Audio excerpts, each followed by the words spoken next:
Hey guys, welcome back to the channel. So today we have another shop talk video. Today's topic is going to be a little bit on the controversial side.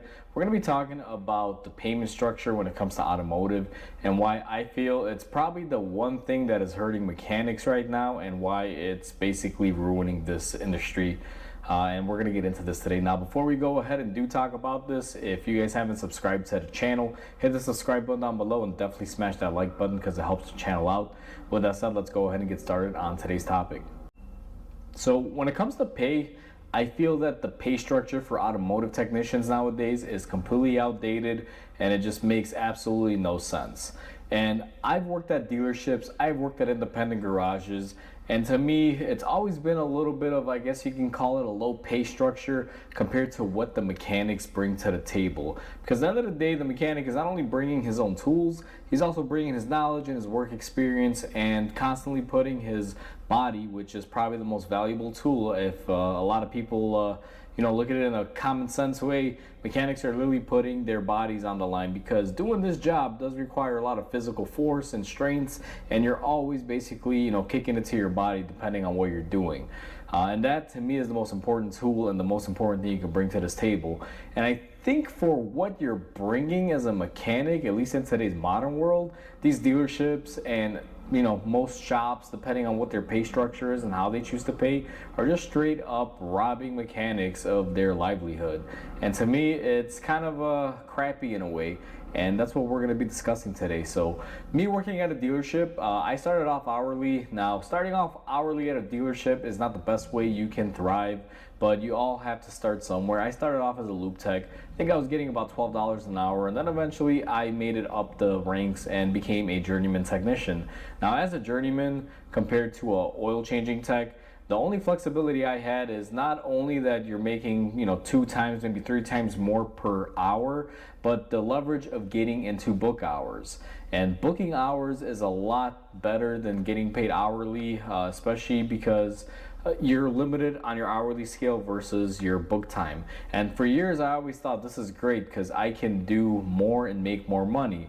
And it's starting to become apparent that that's not a thing anymore. It's not really worth it just because of everything going on in the world today.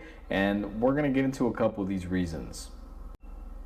The main reason why it doesn't work in today's world is because the wages for the flat rate system have typically changed very little compared to when I started. I believe when I was working at the dealership, we were around $35 an hour. And if I'm not mistaken, that's about the going rate that it's still today. I think maybe it may be up a couple dollars or something of that nature. But overall, it's generally very, very low pay.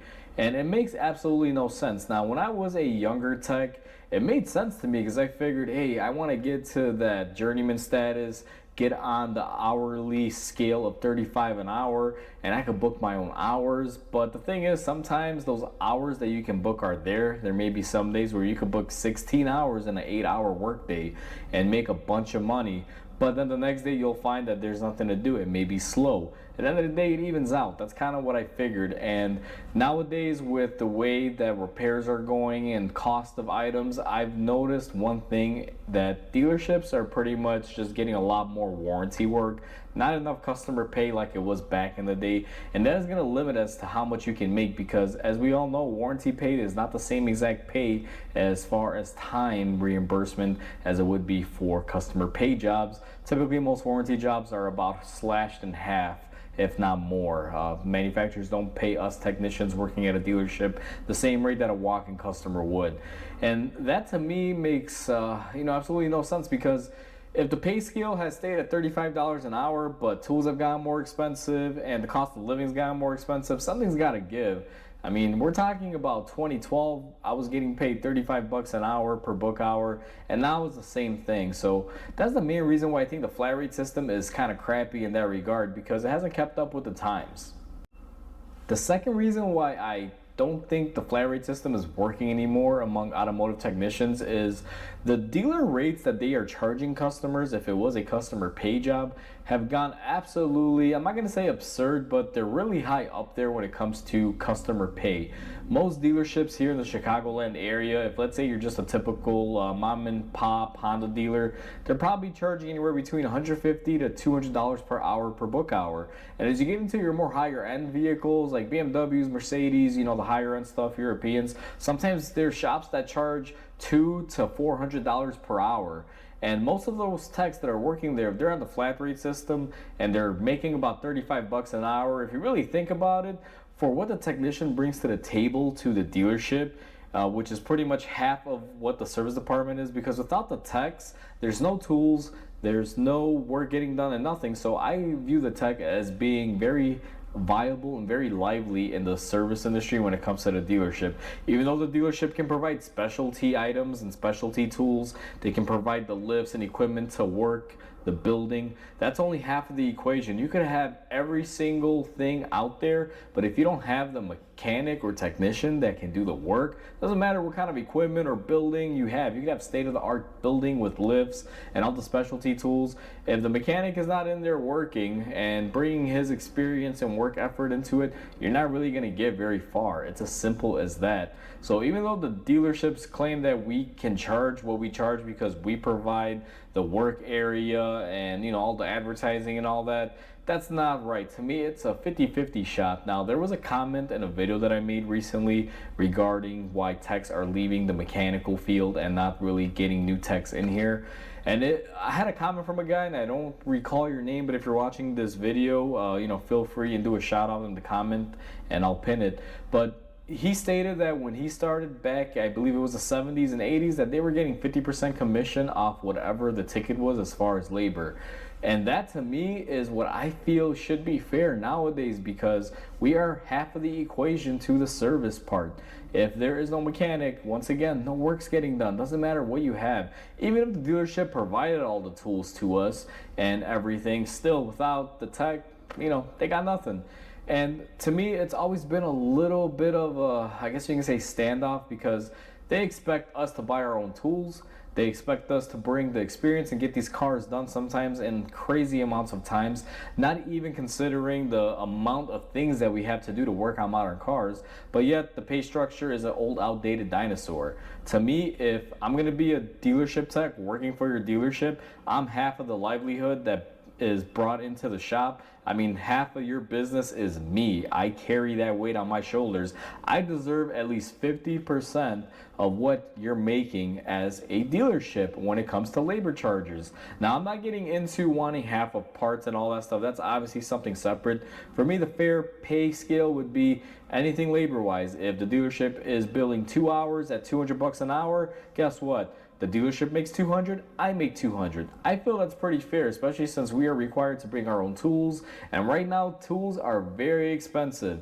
You are not back in, let's say 10, 15 years ago where you could buy tools pretty decently priced.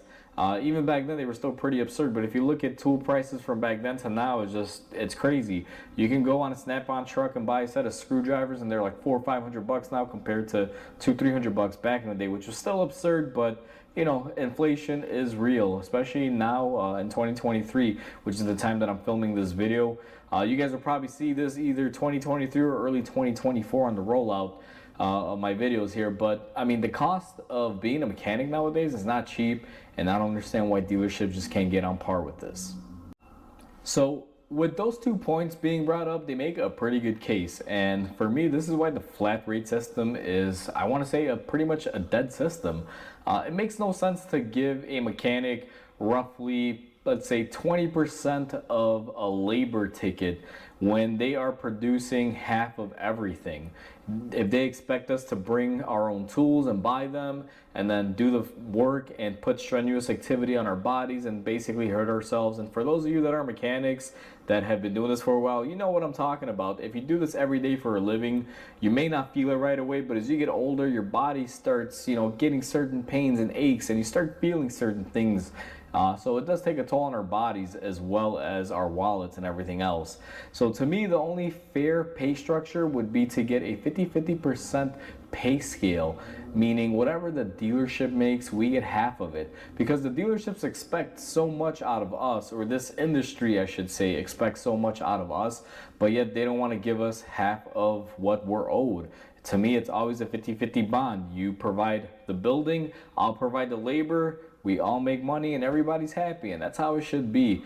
Now, in the off chance that dealerships and these independent garages, wherever it is that you may be working, gets on par and says, you know what, we're going to provide you not only the workspace and the clients and the cars and the work, we're also going to provide you all the tools, meaning there is no expenditure from a mechanic, then I can see myself probably being okay with getting paid 30-40 bucks an hour just to provide my skill. Now, even then, I still would say it's a little bit low, but it brings a little bit sense of fairness to the game. And to give you an idea why it would make sense and be fair, my first year as a full-fledged journeyman, making book hours and pretty much making my own pay scale, what I learned is that I made I believe it was $20,000 my first round, and I probably spent around $40,000 to $50,000 just on tools.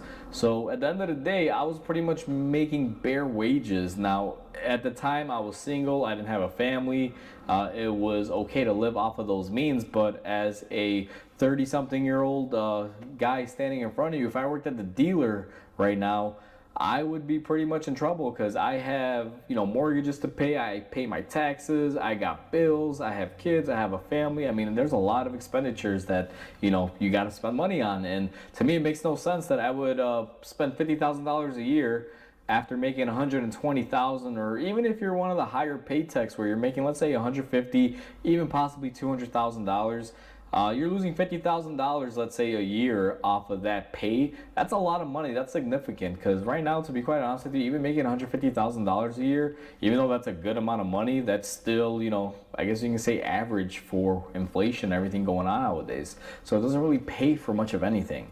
And to me, that's just a little bit, it's just crap. I'm going to call it like what it is. It's a bunch of crap.